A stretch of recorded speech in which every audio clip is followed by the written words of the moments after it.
Where we are now is for us to seek for peace, because peace is the only thing that can bring stability, economic growth, and freedom. Because for the president to intervene, the president wants peace in Rivers State. So what we should do now is for all stakeholders. I saw the sole administrator invite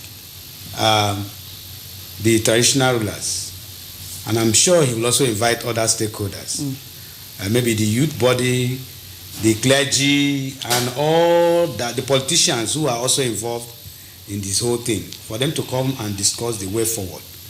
And the only way forward is peace. My people say that when two persons are fighting, the third person is a peacemaker.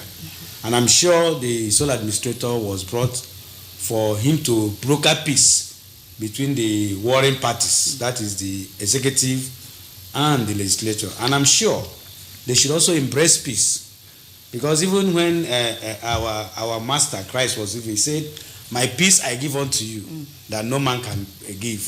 So the only thing he left for us is peace, not even the money we're looking for, not even the influence, not the position we think we'll occupy, but peace. Because where there is peace, there is harmony, there is progress, there is development. In fact, people live in a very free and a good society. So what we need now is for everybody to come together, for us to dialogue and seek for peace. And when in course of this peace, we should not say, well, we must win. It must be a win-win and win-lose. You win one side, you lose another side. Another person will win one side, and the other person will lose another side.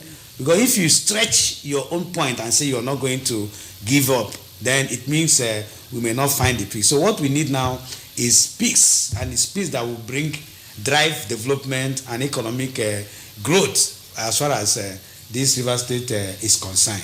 That's what we need now, peace and peace. Okay. In finding this peace, who are the people you think should be the mediators? You said when three people are fighting, the third person is a peacemaker. I quite agree with you. But then, in this situation where we find ourselves now, who do you think the mediators should be in ensuring that we find lasting peace in the state? Already, we have the administrator who is in place now, and I think his essence of being sent to River State is to broker peace. And then I also think he has set the ball rolling by inviting the traditional rulers, and I'm sure he will invite other stakeholders. So he is now the mediator to find a lasting peace. And then if there are other persons, he feel that those persons will be very, very necessary for the achievement of that peace, he can call them. He can call members of the National Assembly, the senators that are from River State, the House of Rep members that are from River State, the other statesmen. You have the likes of Anams Sarah Igbe, you have Dr. Peter Dele, who was one time the district governor of this River State, and other, including our past governor. Because our people used to say, an elder cannot be at home while the goat die untied. Including our past governor, who is Chief Barrister Ezenwonye Sowike. By his position he has occupied over the years, he has become an elder statesman, a very big stakeholder. So all of them should come together, including the governor who has just been suspended, so to say. Should all of us come together, the House of Assembly and their leadership come together. Let's see how we achieve this peace.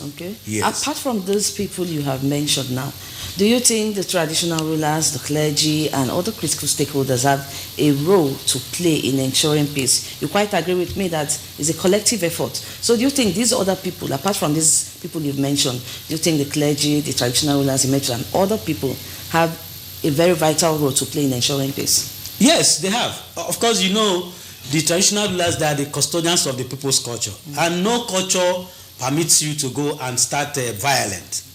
That culture must be something what we call repugnant to natural justice, equity, and good conscience. And then you also know that the clergymen, they are also religious and conscience bearers. And then they will talk to their members. Each of these members come from a particular place. For instance, from Amuma, where I come from, we have a traditional ruler. He can call our member who is representing us in the House of Assembly. I said, please, my brother, allow peace to reign. We have sent you there to go and bring development, to go and attract development and this thing to us. Not to go there, maybe to go and have issue, not to go there to go and start a problem. So when you talk to him, when each traditional ruler talk to the persons from their constituency, from their area, and tell them the need for them to embrace peace, I think they have so much role. Even the pastors, all of us, a lot of us go to mosque, a lot of us go to church, a lot of us are also African traditional worshippers. And all these religious bodies are there to protect the conscience of the people. And the conscience is that, and our conscience is that we should do that which is right. Okay. And what is right at this moment is for us to allow peace. And also look at the interest of our people, not our personal interest. Okay. If I'm sent to represent the people, I should go there for their own interest. Yeah. But here we are today, our own personal interest now supersedes the interest of the people. Okay. So for us to achieve this peace, the public interest, the community interest, the constituency interest, the rivers interest, the Nigerian interest should be a paramount interest at this point. Okay, and quickly, let's just look at the attitude of the citizens towards this change of guard in the state. So what do you think it should be like? Like I've said it here yesterday that the change of guard is for peace to return. And although it came with mixed feelings, the citizens of Rivers State, some people were saying, this man is a good man, this man is a nice man, and why not allow him to continue his good work, these other people. But what we need to do now is to rally around the administrator and support him, provided his mission here is to bring peace. Okay. Yeah. Then your advice to both parties, because I want to speak to them, both parties. What do you have to tell them? My advice is for them to sheathe their sword, okay, and allow and embrace peace. For them to sheathe their sword, embrace peace, allow people to come in and talk to them, and for them to know that Salus Populis primarily, the interest of the people is their supreme interest, not their personal interest. Okay. No matter what they want to achieve. In the annals of history, of Rivers State, when they have done something where we talk about J.T. Spiff